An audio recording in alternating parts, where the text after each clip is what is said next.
मूर्ख औरत पति के साथ भोजन करती है, तुझे भयंकर सजा मिलेगी। क्या आप जानते हैं कि पति पत्नी का एक साथ भोजन करना जीवन पर क्या प्रभाव डालता है और भोजन के दौरान की गई कौन सी छोटी छोटी गलतियां घर की सुख समृद्धि को धीरे धीरे दूर कर देती हैं। साथ ही कौन सा भोजन और कैसी भोजन विधि आपके घर में बरकत, शांति और सकारात्मक ऊर्जा लाती है। आज हम इन्हीं गूढ़ रहस्यों को एक प्राचीन कथा के माध्यम से समझेंगे। एक ऐसी कथा जिसे स्वयं श्री कृष्ण ने नारद जी को सुनाया था। तो आइए इस दिव्य कथा के साथ वीडियो की शुरुआत करते हैं। बहुत समय पहले की बात है। श्री कृष्ण अपने महल में विराजमान थे। उनके समक्ष देवराज नारद उपस्थित हुए। आते ही नारद जी ने श्रद्धा से प्रणाम किया और बिना किसी झिझक के बोले, प्रभु, आज एक बात मेरे मन को अत्यंत विचलित कर रही है। श्री कृष्ण ने स्नेह पूर्वक उन्हें बैठने का संकेत दिया और शांत स्वर में बोले, कहिए नारद, आप तो सदैव सीधे विषय पर आते हैं। नारद जी ने कहा, प्रभु, पृथ्वी लोक में मैंने अनेक घरों में देखा है कि स्त्रियां अपने पति के साथ एक ही थाली में भोजन कर लेती हैं। कई बार वे समय, दिशा और शुद्धता जैसी बातों का भी ध्यान नहीं रखती। कुछ स्त्रियां तो पति से पहले ही भोजन करने बैठ जाती हैं। मुझे समझ नहीं आता कि ये आचरण उचित है या अनुचित। श्री कृष्ण ने हल्की मुस्कान के साथ उत्तर दिया, नारद, भोजन की मर्यादा अत्यंत सूक्ष्म विषय है। इसे साधारण बात समझ लेना ही सबसे बड़ी भूल है। भोजन केवल पेट भरने का साधन नहीं, बल्कि कर्म, संस्कार और ऊर्जा का माध्यम है। नारद जी ने जिज्ञासा से तुरंत पूछा, तो फिर इसका सही मार्ग क्या है प्रभु? पति और पत्नी को भोजन कैसे करना चाहिए? श्री कृष्ण बोले, इसका उत्तर यदि मैं सीधे शब्दों में दे दूं तो तुम्हारी जिज्ञासा शांत नहीं होगी। इसके पीछे एक गहरी आध्यात्मिक शिक्षा छिपी है। मैं तुम्हें एक पुरानी कथा सुनाता हूँ, उसे ध्यान पूर्वक सुनना। बहुत समय पहले एक नगर में एक सेठ रहता था। वो केवल धनवान ही नहीं था, बल्कि अपने सौम्य स्वभाव और धर्मपरायण जीवन के लिए भी जाना जाता था। वो कभी ऊंचे स्वर में बात नहीं करता था, हर निर्णय सोच समझ कर लेता था। व्यापार में उसकी बुद्धि इतनी शुद्ध और स्पष्ट थी कि लोग उसके सुझाव को अंतिम मानते थे। उसकी पत्नी भी उसी के समान सरल, विनम्र और धर्मनिष्ठ थी। वो प्रतिदिन ब्रह्म मुहूर्त में जागती, घर के वातावरण को शांति और पवित्रता से भर देती। सबसे पहले भगवान का स्मरण करती और उसके बाद ही किसी अन्य कार्य को हाथ लगाती। नगर की स्त्रियां उसे आदर्श मानती थीं। उसके आचरण को देखकर वे अपने अपने घरों में भी अनुशासन और मर्यादा स्थापित करने का प्रयास करती थीं। उनके घर में कभी धन की कमी नहीं रही, कभी कलह या अशांति नहीं हुई। चाहे बाहर परिस्थितियां कैसी भी हों, घर के भीतर का वातावरण सदैव संतुलित और शांत रहता था। ऐसा माना जाता था कि सेठ और उसकी पत्नी दोनों भगवान विष्णु के सच्चे भक्त थे। उनकी भक्ति, नियम और मर्यादा ही उनके परिवार की मजबूती का आधार थी। लोग कहा करते थे, जिस घर में सुबह से शाम तक नियम और मर्यादा का पालन होता है, वहां माता लक्ष्मी स्वयं निवास करती हैं। यही कारण था कि उस घर में सुख, समृद्धि और खुशहाली सदैव बनी रहती थी। लेकिन इस अपार सौभाग्य के बीच एक पीड़ा भी थी, संतान का अभाव। पति पत्नी दोनों के मन में संतान की इच्छा थी, पर ये सुख उन्हें प्राप्त नहीं हुआ। समय बीतता गया, वर्षों निकल गए, पर संतान का सुख उनसे दूर ही रहा। लोग कहते थे, इतना पुण्य करने वाला दंपत्ति यदि संतान से वंचित है तो अवश्य ही इसके पीछे कोई गूढ़ कर्म रहस्य छिपा है। पर सेठ और उसकी पत्नी ने कभी किसी से शिकायत नहीं की।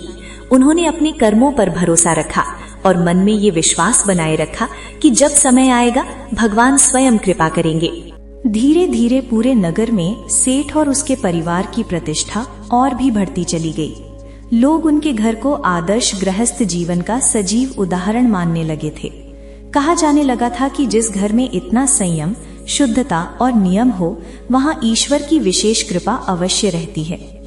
एक दिन सेठ की पत्नी ने मन ही मन विचार किया, शायद भगवान मेरी परीक्षा ले रहे हैं, इसलिए अब मैं और अधिक नियम पूर्वक और अधिक श्रद्धा से जीवन व्यतीत करूंगी। उसकी ये निष्ठा, तप और धर्म पालन व्यर्थ नहीं गया। अंततः भगवान विष्णु उनकी भक्ति से प्रसन्न हुए और उन्हें संतान का आशीर्वाद देने का निश्चय किया। एक अत्यंत शुभ दिन उनके घर पुत्र का जन्म हुआ। पूरा नगर आनंद और उत्सव से भर गया। जिस घर में वर्षों से एक सूना सा खालीपन था, वो अचानक हंसी, किलकारियों और उल्लास से गूंज उठा। सेठ की पत्नी ने अपने पुत्र को देखते ही अश्रुओं से उसे निहार लिया, पर ये आंसू दुख के नहीं थे, ये उस पूर्णता के आंसू थे जिसका वो वर्षों से धैर्यपूर्वक इंतजार कर रही थी। सेठ ने भी इस संतान को ईश्वर की विशेष कृपा माना।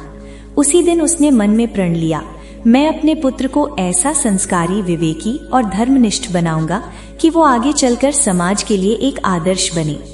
समय बीतता गया, बच्चा धीरे धीरे बड़ा होने लगा। उसकी बुद्धि तीव्र थी और उसके स्वभाव में माता पिता दोनों की छवि स्पष्ट दिखाई देती थी। जब बालक 7 वर्ष का हुआ तो सेठ ने निश्चय किया कि अब उसे उचित शिक्षा के लिए आश्रम भेजा जाए, ताकि वो केवल विद्या ही नहीं बल्कि शास्त्र, नीति, विनम्रता और व्यवहार भी सीख सके। इस प्रकार सेठ ने अपने पुत्र को एक गुरुकुल में गुरु के आश्रम भेज दिया। वहां रहकर वो बालक अनुशासन, सेवा और अध्ययन के साथ शिक्षा ग्रहण करने लगा।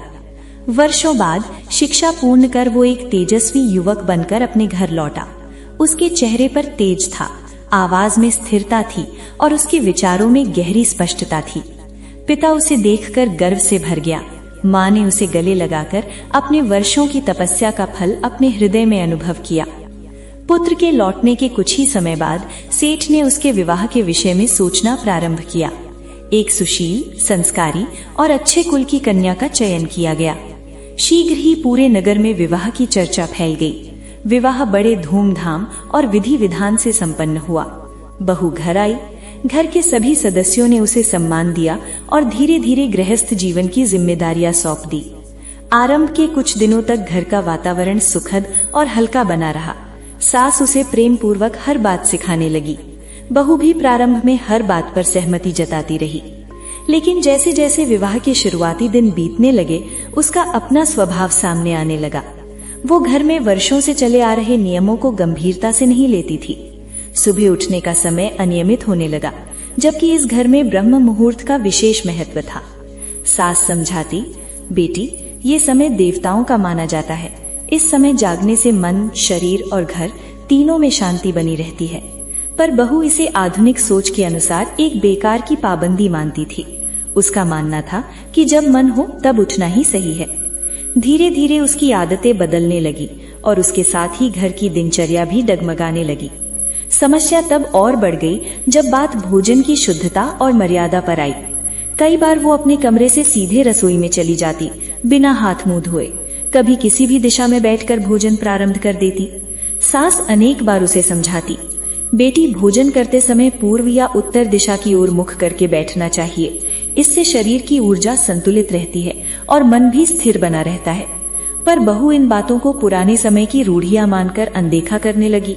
सास ने ये भी समझाया कि भोजन प्रारंभ करने से पहले अन्नपूर्णा माता को धन्यवाद देना चाहिए और मन ही मन उन जीवों के लिए प्रार्थना करनी चाहिए जिन्हें उस समय भोजन नसीब नहीं हो रहा। ऐसी भावना से किया गया भोजन घर की संपन्नता, शांति और संतुलन को बढ़ाता है। लेकिन बहू इन बातों को अनसुना कर देती थी। उसके लिए ये सब केवल कहने सुनने की बातें थीं। धीरे धीरे बहू की एक और आदत सामने आई, जिसने सास के मन में गहरी चिंता पैदा कर दी। वो कई बार अपने पति के साथ एक ही थाली में बैठकर भोजन करने लगी। कभी कभी तो वो पति से पहले ही खाना शुरू कर देती। सास ने बहुत ही कोमलता से उसे समझाया, बेटी, एक ही थाली में भोजन करना शास्त्रीय दृष्टि से उचित नहीं माना गया है। ये गृहस्थ जीवन के संतुलन को बिगाड़ देता है और पति से पहले भोजन करना भी अशुभ माना जाता है, क्योंकि इससे घर की लक्ष्मी शक्तियां धीरे धीरे कमजोर होने लगती हैं। लेकिन बहू हर बार इन बातों को पुराने जमाने की सोच कहकर टाल देती। समय बीतता गया, बहू की गलतियां बढ़ती चली गई और परिवार की चिंता भी भीतर ही भीतर गहराती चली गई। सेठ का बेटा भी कई बार पत्नी को समझाने की कोशिश करता। अगर माँ कुछ कह रही हैं, तो उसके पीछे कोई ना कोई कारण अवश्य होगा। लेकिन बहू हर बार यही कहती कि माँ को आदत है हर बात में टोकने की। धीरे धीरे बेटा भी असमंजस में पड़ गया। एक और माँ की चिंता तो दूसरी ओर पत्नी की नाराजगी। इसी असमंजस के बीच घर की शांति धीरे धीरे डगमगाने लगी। पहले जहां सुबह सुबह तुलसी चौरे से घंटी की मधुर ध्वनि गूंजती थी, वहां अब बहू की उदासीनता ने एक अजीब सी चुप्पी भर दी थी। घर में जो सकारात्मक ऊर्जा वर्षों से बह रही थी, वो अब धीरे धीरे क्षीण होने लगी। कुछ ही समय बाद इसका प्रभाव सेठ के व्यापार पर भी दिखाई देने लगा। जो काम पहले बिना किसी बाधा के चलता था, अब उसमें बार बार रुकावटें आने लगी। बिना किसी स्पष्ट कारण के सौदे बिगड़ने लगे, लाभ की जगह घाटा होने लगा। सेठ को समझ नहीं आ रहा था कि ऐसा क्या हो गया है कि भाग्य का रुख एकाएक बदल गया है। धीरे धीरे वो तनावग्रस्त रहने लगा। उसके चेहरे की चिंता उसका बेटा भी महसूस करने लगा, पर परिवार में कोई खुलकर ये स्वीकार नहीं करना चाहता था कि घर की ऊर्जा ही कमजोर पड़ चुकी है। समय के साथ घर में कलह बढ़ने लगी। बहू का स्वभाव चिड़चिड़ा हो गया। बेटे और पत्नी के बीच छोटी छोटी बातों पर झगड़े होने लगे। जिस घर में कभी संयम और शांति का वास था, वहां अब बेचैनी और अशांति बसने लगी थी। सास ने कई बार बहू को समझाने की कोशिश की, पर हर बार वही उत्तर मिला, मैं इन बातों पर विश्वास नहीं करती। बहू को लगता था कि उसका जीवन उसके नियमों से चलेगा, चाहे घर की परंपराएं कितनी ही पुरानी क्यों न हो। घर में ये बदलाव इतने धीरे और शांत तरीके से आया कि प्रारंभ में किसी को भी ये आभास नहीं हुआ कि इसका प्रभाव इतना गहरा होगा। लेकिन कुछ ही महीनों में पूरा वातावरण बदल चुका था। अब जब सेठ हर सुबह दुकान जाने के लिए निकलता, तो उसके चेहरे पर चिंता की रेखाएं पहले से कहीं अधिक गहरी दिखती। एक शाम जब वो भारी कदमों से घर लौटा, तो पत्नी ने धीमे स्वर में पूछा, आज भी काम नहीं बना क्या? सेठ ने थके हुए स्वर में उत्तर दिया, पता नहीं क्या हो रहा है। जो सौदे हाथ में आते हैं, वे आखिरी समय पर पलट जाते हैं। मैं जितना समझने की कोशिश करता हूँ, उतना ही उलझता चला जाता हूँ। ये सुनकर पत्नी कुछ नहीं बोली। वो चुपचाप सब समझ रही थी, पर आने वाला समय इस चुप्पी के पीछे छिपे सत्य को सबके सामने लाने वाला था। लेकिन सास के मन में बार बार यही विचार घूमने लगा कि कहीं ना कहीं घर की मर्यादा टूट चुकी है। उधर बहू अपने ही ढंग से घर चलाने लगी थी। कई बार वो पति से पहले ही भोजन कर लेती। एक दिन सुबह सास ने देखा कि बहू बिना हाथ मुंह धोए सीधी रसोई में चली गई। सास ने बहुत ही धीरे से कहा, बेटी पहले थोड़ा जल लेकर हाथ पैर धो लो, फिर रसोई में आना। रसोई घर शुद्ध स्थान होता है। बहू ने बिना पीछे मुड़े उत्तर दिया, माँ जी इतनी सुबह ठंडे पानी से कौन धोए? रोज इतनी सफाई सफाई की बातें मत किया करें, मैं आज के समय की लड़की हूँ। सास निरुत्तर रह गईं, पर उनके मन में एक टीस सी उठी। दर्द इस बात का था कि बहू अब आदर से बात भी नहीं करती थी। धीरे धीरे सेठ का बेटा भी दो राहों पर खड़ा हो गया। वो माँ की भावनाएं समझता था, लेकिन पत्नी से तर्क करने पर घर में झगड़ा हो जाता। एक शाम उसने बहू से कहा, देखो माँ की बातों में बुरा मानने जैसा कुछ नहीं है। ये घर उन्हीं नियमों पर टिका है जिन्हें तुम हल्के में ले रही हो। बहू तुनक कर बोली, तो क्या मैं सब कुछ छोड़कर बस पुरानी परंपराएं ही निभाती रहूं? मुझे भी अपनी सुविधा चाहिए। बेटे ने शांत स्वर में कहा, सुविधा ठीक है, लेकिन घर की ऊर्जा भी तो देखनी पड़ेगी। बहू झल्ला कर बोली, ऊर्जा नहीं, ये तुम्हारी माँ की बनाई हुई पाबंदियां हैं। पति कुछ पल उसे देखता रहा। ये उन दोनों के बीच पहला बड़ा विवाद था। इसी तनाव के बीच एक दिन सास ने निश्चय किया कि वो इस विषय पर बहू से खुलकर बात करेंगी। दोपहर के समय उन्होंने बहू को पास बुलाया और शांत स्वर में कहा, बेटी तुमसे एक बात कहना चाहती हूँ। घर की हालत दिन ब दिन खराब होती जा रही है और मुझे लगता है कि ये सब भोजन की मर्यादा टूटने से हो रहा है। बहू ने भौहें चाहकर पूछा, तो आप ये कहना चाहती हैं कि घर बर्बाद मैं कर रही हूँ? सास ने संयमित स्वर में कहा, नहीं बेटी, मैं ये नहीं कह रही कि तुम जानबूझकर ऐसा कर रही हो, लेकिन कुछ नियम ऐसे होते हैं जिन्हें तोड़ने से देव शक्तियां रुष्ट हो जाती हैं। बहू हंसते हुए बोली, माँ जी देवता किसी के खाने से नाराज होते हैं क्या? ये सब आपकी धारणाएं हैं। सास ने धीमी आवाज में कहा, धारणाएं नहीं बेटी, ये हमारे पूर्वजों का अनुभव है। हम स्त्रियां भोजन को पवित्र मानती हैं, इसीलिए शास्त्रों में स्त्रियों को पति के बाद भोजन करने की सलाह दी गई है। बहू ने वही उत्तर दोहराया, मुझे इन सब में विश्वास नहीं, और वो वहां से उठकर चली गई। सास की आंखें भर आईं, पर उन्होंने स्वयं को संभाल लिया। वो जानती थी कि बहू को समझाना अब और कठिन हो गया है। उधर सेठ दिन रात तनाव में रहने लगे।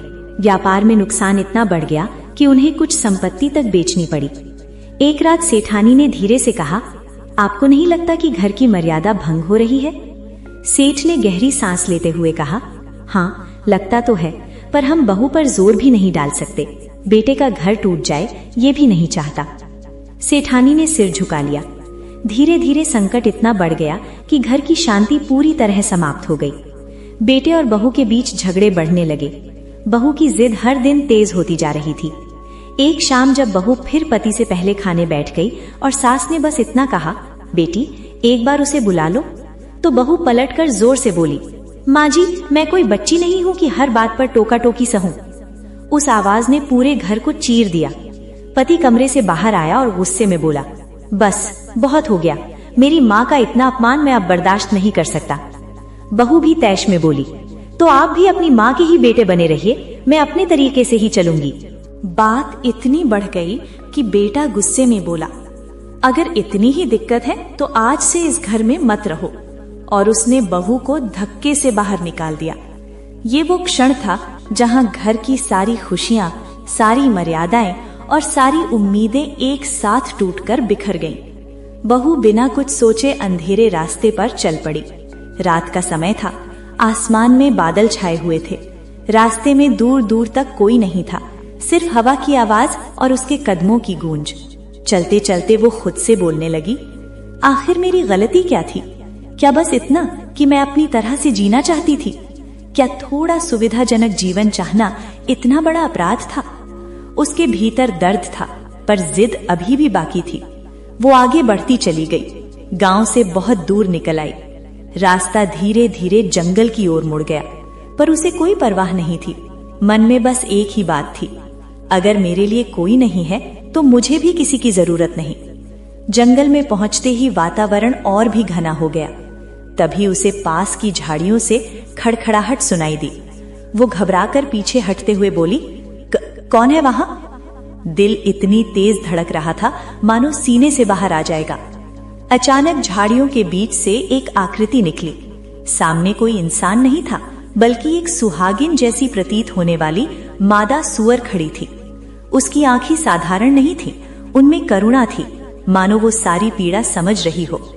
बहू घबराकर पीछे हट गई, पर वो प्राणी धीरे धीरे उसकी ओर बढ़ी। बहू ने कांपती आवाज में पूछा, क्या तू मेरी बात समझ रही है? उस प्राणी ने कोमल सी ध्वनि निकाली और बोली, हाँ कहो, मैं तुम्हारी बात समझ रही हूँ। ये सुनकर बहू पहली बार उस रात किसी के सामने टूट गई। भरे गले से बोली, मुझे घर से निकाल दिया गया और शायद मैं इसकी हकदार भी थी। मैं घर की मर्यादा नहीं निभा पाई। माँ बार बार समझाती रही, पर मुझे लगा कि मैं ही सबसे ज्यादा जानती हूँ। और अब देखो, मेरा घर, मेरा परिवार, मेरा जीवन, सब कुछ टूट गया। मादा सुअर ने धीरे से सिर झुकाया, फिर ऊपर देखा, मानो अपने पिछले जन्म की पीड़ा याद कर रही हो। बहू घबराकर बोली, तुम कौन हो?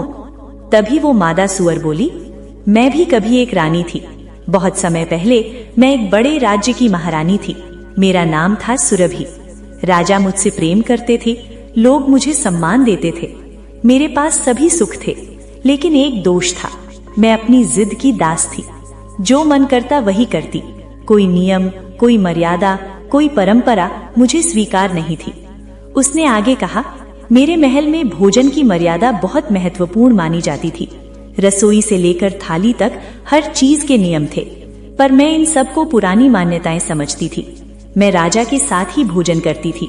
पति कमरे से बाहर आया और गुस्से में बोला, बस बहुत हो गया, मेरी माँ का इतना अपमान मैं अब और बर्दाश्त नहीं कर सकता। बहू भी तैश में आकर बोली, तो आप भी अपनी माँ के ही बेटे बने रहिए, मैं अपने तरीके से ही चलूंगी। बात इतनी बढ़ गई कि लड़का क्रोध में बोला, अगर इतनी ही दिक्कत है तो आज से इस घर में मत रहो, और उसने बहू को धक्के से बाहर निकाल दिया। ये वही क्षण था जब घर की सारी खुशियां, सारी मर्यादाएं और सारी उम्मीदें एक साथ टूटकर बिखर गईं। बहू ने बिना कुछ सोचे अंधेरे रास्ते पर कदम बढ़ा दिए। रात का समय था, आसमान पर काले बादल छाए हुए थे। रास्ते पर दूर दूर तक कोई नहीं था, सिर्फ हवा की सिसकती आवाज और बहू के कदमों की गूंज। चलते चलते वो खुद से बुदबुदाने लगी, आखिर मेरी गलती क्या थी? क्या बस इतनी सी कि मैं अपनी तरह से जीना चाहती थी? क्या थोड़ा सा सुविधाजनक जीवन चाहना इतना बड़ा अपराध था? उसके भीतर गहरा दर्द था, लेकिन अभी भी जिद बाकी थी। वो आगे बढ़ती चली गई, गांव से बहुत दूर निकल आई। रास्ता धीरे धीरे जंगल की ओर मुड़ने लगा, पर उसी कोई परवाह नहीं थी। मन में बस एक ही बात घूम रही थी, अगर मेरे लिए कोई नहीं है तो मुझे भी किसी की जरूरत नहीं। जैसे ही वो जंगल में पहुंची, वातावरण और भी घना हो गया। उसी समय पास की झाड़ियों से खड़खड़ाहट की आवाज आई। वो घबराकर पीछे हटते हुए बोली, कौन है वहां? उसकी दिल की धड़कन इतनी तेज हो गई थी मानो सीने से बाहर आ जाएगी। अचानक झाड़ियों के बीच से एक आकृति बाहर आई। सामने कोई इंसान नहीं था, बल्कि एक सुहागिन सी प्रतीत होने वाली मादा सूअर खड़ी थी। उसकी आंखें साधारण नहीं थीं, उनमें करुणा थी, मानो वो बहू के मन का सारा दर्द समझ रही हो। बहू चौंकते हुए पीछे हट गई, लेकिन वो प्राणी धीरे धीरे उसकी ओर बढ़ी। बहू ने कांपती आवाज में पूछा, क्या तू मेरी बात समझ रही है? उस प्राणी ने एक कोमल सी ध्वनि निकाली और बोली, हाँ कहो, मैं तुम्हारी बात समझ रही हूँ। ये सुनते ही बहू पहली बार उस रात पूरी तरह टूट गई। उसने किसी के सामने अपना दिल खोल दिया और भर्राए स्वर में बोली, मुझे घर से निकाल दिया गया और शायद मैं इसकी हकदार भी थी। मैं घर की मर्यादा नहीं निभा पाई। माँ बार बार समझाती रही, पर मुझे लगा कि मैं ही सबसे ज्यादा जानती हूँ। और अब देखो, मेरा घर, मेरा परिवार, मेरा जीवन, सब कुछ टूट गया। ये कहते कहते उसकी आवाज सिसकियों में बदल गई। मादा सूअर ने धीरे से अपना सिर झुकाया, फिर ऊपर देखा, मानो अपने पिछले जन्म की पीड़ा स्मरण कर रही हो। बहू घबरा कर बोली, तुम कौन हो? तभी वो मादा सूअर बोली, मैं भी कभी एक रानी थी, बहुत समय पहले। मैं एक बड़े राज्य की महारानी थी। मेरा नाम था सुरभि। राजा मुझसे प्रेम करते थे, प्रजा मुझे सम्मान देती थी, मेरे पास सभी सुख सुविधाएं थीं। लेकिन एक बड़ी कमी थी, मैं अपनी जिद की दास थी। जो मन करता वही करती। कोई नियम, कोई मर्यादा, कोई परंपरा मुझे स्वीकार नहीं थी। सुरभि ने आगे कहा, मेरे महल में भोजन की मर्यादा बहुत महत्वपूर्ण मानी जाती थी। रसोई से लेकर थाली तक हर वस्तु का नियम था। लेकिन मैं इन बातों को सिर्फ पुरानी मान्यताएं समझती थी। मैं राजा के साथ ही भोजन करती थी। सुवर्णी आगे बोली, कई बार मैं आधा छोड़ा हुआ भोजन उसी थाली में वापस रख देती थी। मुझे ये सोचने की भी समझ नहीं थी कि अन्न देवता का अपमान कितना बड़ा पाप होता है। ये कहते कहते सुवर्णी का स्वर भारी हो गया। वो कुछ पल रुकी, फिर आगे बोली, अन्न देवता तो नाराज हुए ही, पर उससे भी बड़ी भूल ये थी कि मैं किसी की बात सुनती ही नहीं थी। मेरी सास बहुत धर्मपरायण स्त्री थी। वे प्रतिदिन मुझे समझाती थी कि भोजन की परंपराएं घर को बांध कर रखती हैं, गृहस्थ जीवन की नींव होती हैं। पर मैं उनका मजाक उड़ाती थी, कहती थी ये सब आपके जमाने की बातें हैं। उन्हें बहुत दुख होता था, फिर भी वे प्रेम से मुझे समझाती रहती थीं। सुवर्णी ने गहरी सांस ली और बोली, एक दिन मेरी अवज्ञा सारी सीमाएं पार कर गई। मैंने राजा की थाली में बचा हुआ भोजन वापस रख दिया। मेरे राज्य में ये अत्यंत अशुभ माना जाता था। राजा ने कुछ नहीं कहा, पर अन्न देवता अत्यंत क्रोधित हो गए। उसकी आवाज कांपने लगी। उसी रात भोजन के बाद जब मैं सोई, मुझे एक भयानक सपना आया। नहीं, वो सपना नहीं था, वो दंड था। इतना सुनते ही बहू कांप उठी, उसकी आंखें फैल गईं। डरते हुए उसने पूछा, क्या दिखा सपने में? सुवर्णी ने उत्तर दिया, मैंने देखा कि पूरा महल अंधेरे में डूब गया है। रसोई की अग्नि बुझ चुकी है। तभी अन्न देवता अपने विशाल रूप में प्रकट हुए। उन्होंने मुझे देखा और कहा, जो स्त्री अन्न की अवमानना करती है, जो भोजन की पवित्रता तोड़ती है, जो पति की थाली का सम्मान नहीं करती, वो अगले जन्म में उसी स्थिति में जन्म लेती है जहां भोजन की पवित्रता का कोई अर्थ नहीं रह जाता, जहां वासना, गंदगी और अपमान ही जीवन बन जाते हैं। ये सुनकर बहू का हाथ अपने मुंह पर चला गया। वो कुछ कहना चाहती थी, पर शब्द नहीं निकले। सुवर्णी ने दर्द भरे स्वर में कहा, अगली सुबह जब मेरी मृत्यु हुई तो मुझे मनुष्य नहीं बल्कि सूअर का जन्म मिला। और जब पहली बार मैंने अपनी आंखें खोली तो मैं कीचड़ में पड़ी थी। मेरे चारों ओर वही भोजन था जिसे मैंने अपने पिछले जन्म में अपवित्र किया था। बहू की आंखों से अश्रु बहने लगे। सुवर्णी ने धीमे स्वर में कहा, ये मेरा दंड था, और आज जो भूल तुम कर रही थी, जो अनादर तुमने दिखाया, उसी मार्ग पर तुम भी बढ़ रही थी। इसलिए जब मैंने तुम्हें रोते हुए देखा तो पास आ गई, ताकि तुम मेरी तरह न बनो। बहू ने भारी आवाज में कहा, मैं सच में बदल जाऊंगी। मैंने अपनी गलती समझ ली है। मुझे घर लौटना चाहिए, है ना? सुवर्णी ने उसकी आंखों में देखकर कहा, हाँ बेटी, यही सही समय है। घर लौटो, अपनी सास से क्षमा मांगो, मर्यादा अपनाओ। पर याद रखना, परिवार केवल नियमों से नहीं, भावनाओं से चलता है। और जब भाव मिट जाए और अभिमान बढ़ जाए तो हर रिश्ता टूट जाता है। बहू ने सिर झुकाकर पूछा, क्या मेरे घर वाले मुझे स्वीकार करेंगे? सुवर्णी ने कोमल स्वर में कहा, अगर पश्चाताप सच्चा हो तो हर द्वार खुल जाता है। बहू ने अपने आंसू पोंछे, उठकर सीधी खड़ी हुई। उसने अंतिम बार सुवर्णी की ओर देखा और बोली, तुम्हारी कहानी ने मुझे बदल दिया। मैं अब लौटकर सब ठीक करूंगी। सुवर्णी ने बस सिर झुकाकर आशीर्वाद सा संकेत दिया। बहू जंगल से बाहर निकल गई। जंगल से निकलते समय उसे ऐसा लग रहा था मानो उसके पैर जमीन पर नहीं, पश्चाताप पर चल रहे हों। रास्ता वही था, पेड़ वही, हवा वही, लेकिन उसके भीतर सब कुछ बदल चुका था। रात लगभग बीत चुकी थी। दूर से अपने घर का आंगन दिखने लगा। घर की मशालें मध्यम लौ में जल रही थी, मानो पूरा घर थक गया हो। बहू दरवाजे के सामने रुकी, गहरी सांस ली, कांपते हाथों से किवाड़ पर दस्तक दी। कुछ क्षण बाद अंदर से सेठानी की आवाज आई, कौन है? बहू का गला सूख गया था। वो मुश्किल से बोल पाई, मैं बहू हूं। सेठानी बहू के पास आई। उनके चेहरे पर थकान थी, दुख था और थोड़ी सी निराशा भी। उन्होंने बहू को सिर से पांव तक देखा और कहा, तुम यहाँ कैसे? घर से तो चली गई थी।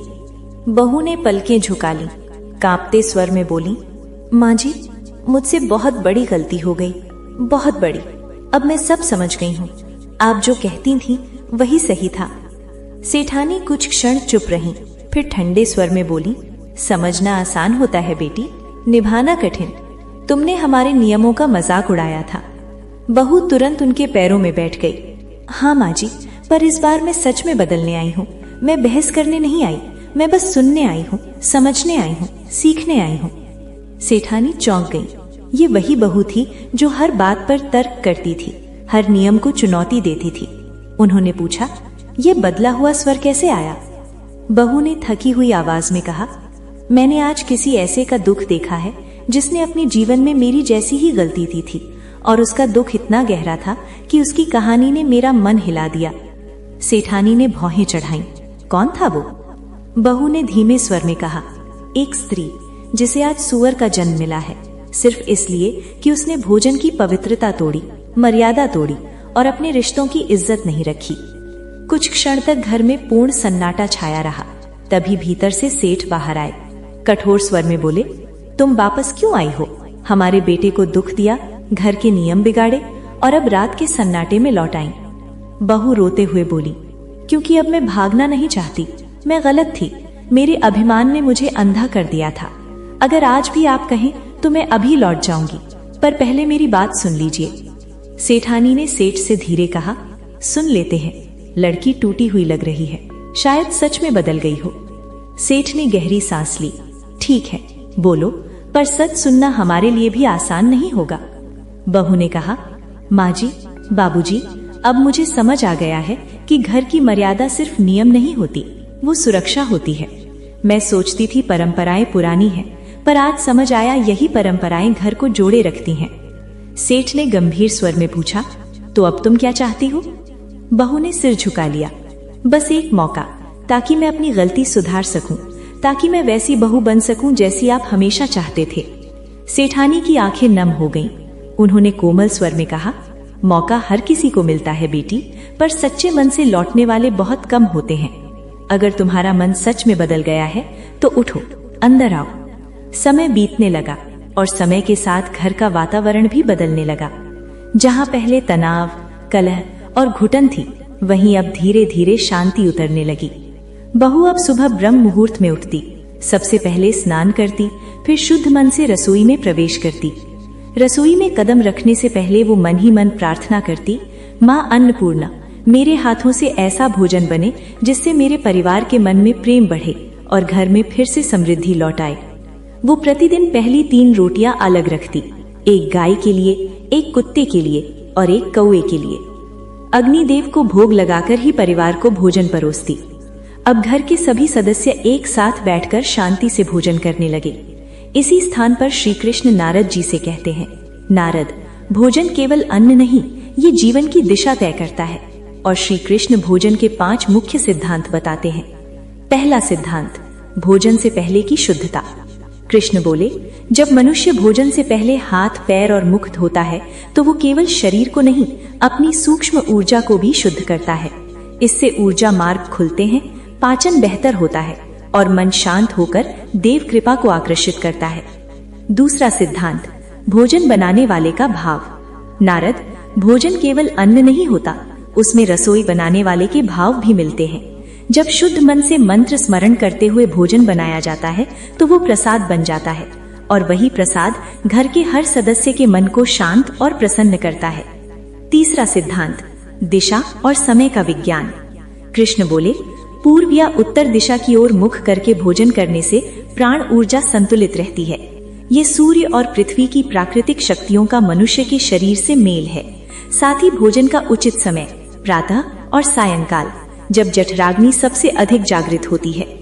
चौथा सिद्धांत, भोजन की पवित्रता। जो भोजन क्रोध में, अशुद्ध हाथों से, शोर शराबे में या बिना श्रद्धा के बनाया जाता है वो ऊर्जा रहित हो जाता है। ऐसा भोजन रोग, अशांति और गृह क्लेश को जन्म देता है। पांचवा सिद्धांत, पति पत्नी के भोजन का नियम। कृष्ण शांत स्वर में बोले, नारद, पति पत्नी का संबंध केवल शरीर का नहीं, ऊर्जा और संतुलन का होता है।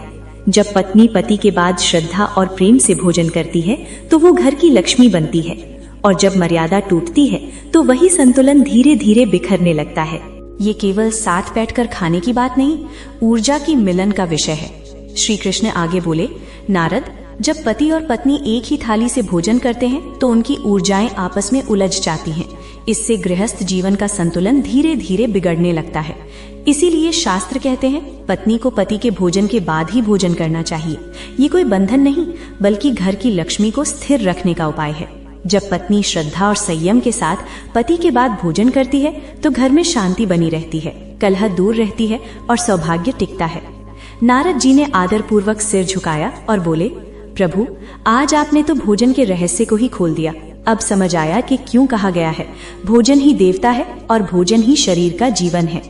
श्री कृष्ण ने मुस्कुराते हुए आशीर्वाद दिया, नारद, ये नियम अंधविश्वास नहीं है, ये सनातन विज्ञान है। जो घर इन मर्यादाओं का पालन करता है वहाँ सौभाग्य अपने आप लौट आता है और लक्ष्मी स्थिर होकर वास करती हैं।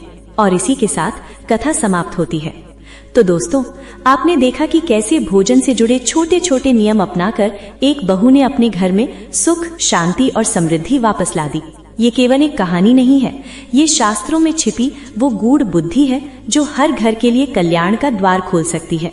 भगवान श्री कृष्ण द्वारा बताए गए ये 5 सिद्धांत यदि हर परिवार अपनाए तो जीवन में संतुलन और आनंद स्वयं आ जाएगा।